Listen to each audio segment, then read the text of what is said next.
Well, hello. You haven't heard from me in a while, and there's a good reason for that, and I will tell you briefly, but let's get on what this video is actually about. I saw a ghost. And I'm not kidding. I am not kidding. Now, before I get onto that, let's skip back to why you haven't heard from me in a while. Now, anybody who reads the community section on YouTube will probably know why I have not been around and what's been going on, etc. Because I put a couple of updates on there. Now let's jump all the way back to September. In September, actually, just jump back to August. In August, I caught COVID again. It wasn't bad. It lasted a few days and then it was gone. In September, it developed into pneumonia. Not bad, I've had pneumonia before. Got drugs, got better. 3 weeks later, got pneumonia again. This time a little bit worse. Okay, got drugs, got better. 2 weeks later, got pneumonia again. Now, something is obviously, alarm bells are ringing here. Got drugs. Got better-ish. 1 week later, got pneumonia again. Got very, very sick. Got drugs. Didn't get better. Doctors don't know what to do. A few days later, now this is taking us all the way up to December. So a few days later, just before Christmas, can't breathe. Ambulance arrives very quickly, under an hour. That's very quickly nowadays, as we all know. Rushed me straight into resus at the hospital. They pumped me full of oxygen, and I come back round, shall we say. But they're having to pump so much oxygen in me, they're like, what the hell is going on? This isn't normal, you know. So an extremely high amount of oxygen being pumped into me to keep me conscious, shall we say, you know. So they run all sorts of tests on me, and to cut the story short, I was in hospital over Christmas. Not the best place to be, obviously, because you know I have young kids and that, and there's like, where's daddy? And I basically I still have it now, even though I'm riding, blood clot on my lung. I have chronic lung condition now caused by all that pneumonia and having COVID, etc. And I'm a bit of a sick bunny. I'm on lots of medication. So I've got scarring of my lungs and all sorts of things going on. So it's not as bad as it sounds. The blood clot hopefully will clear up. I'm on medication not to dissolve that, but to stop my blood from clotting. So I don't want to crash, obviously, because that could be fatal.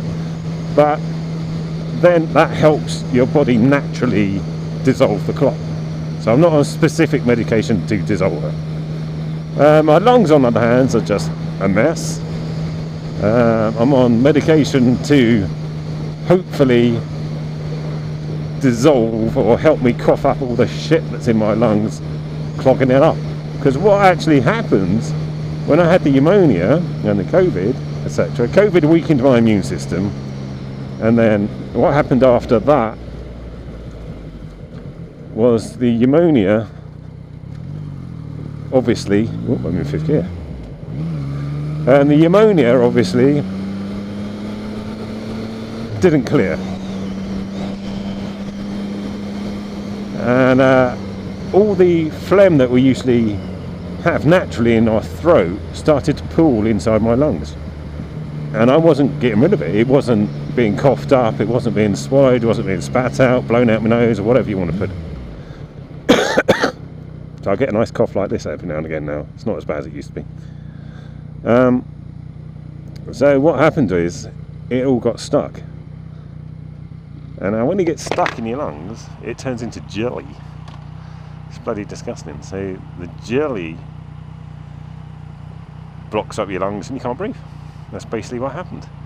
And so when they called, my wife called 999, my oxygen levels were dipping below 88. Now, a normal person is 98. Going below 94 is not good. 88 is ruddy dangerous, to put it bluntly.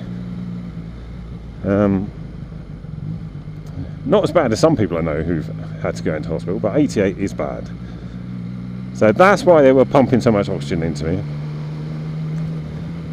And thankfully, my oxygen levels are now hovering around 96, 97, which isn't perfect. We want them back up to 98, but that may never happen now. You know, my lungs are damaged, they're scarred, and yeah, basically. So why am I telling you all this? Well, I'm just telling you to say, be careful, basically, at the end of the day. Right. The ghost. What you really all wanted to hear about. Right, when I was in hospital, being pumped full of all these drugs, actually, I wasn't being pumped with that many. I was adding steroids, anticoagulants for my blood, so they were giving me injections in my belly, which was great fun, twice a day, and antibiotics, basically. So there wasn't anything that would cause hallucinations. So I'd been in the hospital a few days, you know, I'd come round, I was okay, the oxygen levels were improving, almost to discharge levels, you know, and in fact 2 days later I was put on the discharge ward for 2 days and then discharged. So my oxygen levels were good, you know, I'm not hallucinating through lack of oxygen or anything like that. Now, at about 10 o'clock at night, on the ward they turn the lights out. They have like low lights on, you know, like you get an emergency when, you know, the fire alarm's going and, you know, the power's cut and emergency lighting comes on. It's like low lights like that, but still on.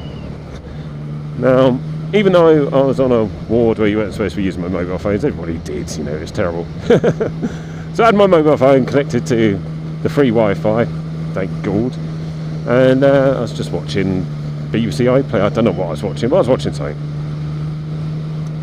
Now, I was sitting there watching it, and out of the corner of my eye I see movement. So I turn my head to the right, you know, and there's this little girl walking towards me in a hospital gown.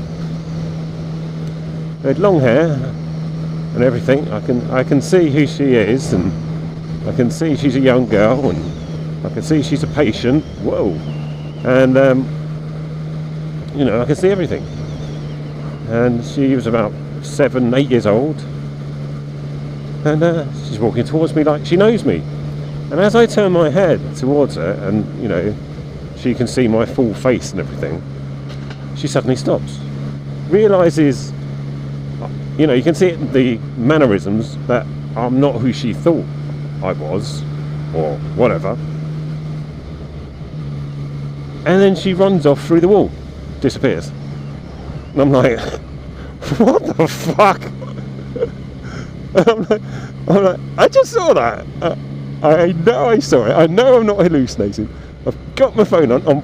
I'm not asleep. I'm wide awake. You know, and I'm just like, what the hell was that all about? And I'm freaked out. But at the same time, I'm like, what do I do? I can't say, hey nurse, have you ever seen a ghost here? So I'm just like, oh my god, did that really happen? And I wasn't scared or anything like that. I was just like freaked. It's like, oh, sent a shiver right down my spine. I'm like, I saw that, I know it happened. And I was just like, sheepers. And then I was just like, I went back to watch my phone, and I thought, well, there's nothing I can really do about it. There's nothing I can say or anything. I didn't mention anything about it until my wife, I think when she came to pick me up, no, the day before she came to pick me up, I said, I saw a ghost. I told her what happened, and she was a bit like sceptical, shall we say, but I know what I saw.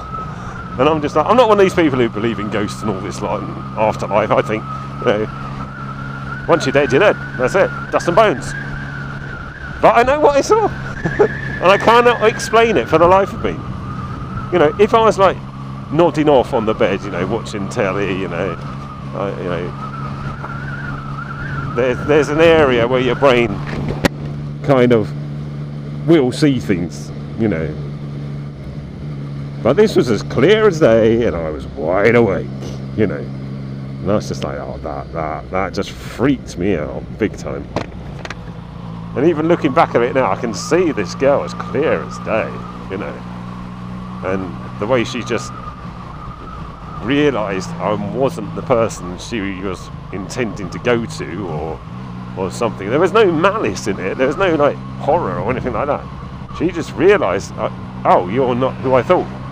It's like when you're with your kids out somewhere where there's loads of other kids, and one of the kids there thinks you're their dad or something, and they suddenly go, Dad, and they go, oh, it's not you, sorry. It was that sort of reaction. And then she just ran. The only thing that freaked initially, I thought, oh, what are you doing here? You know, you shouldn't be on this ward. And before I could do or say anything, she just ran and disappeared through a wall. Then I realised, oh, yeah, that was something else. But yeah, I saw a ghost. Now, if you've ever got a story like that, well, I'd love to hear it, because I'm pretty sure I'm not the only person who's ever seen a ghost, you know. Mad woman running across the road, I don't know. Don't you dare.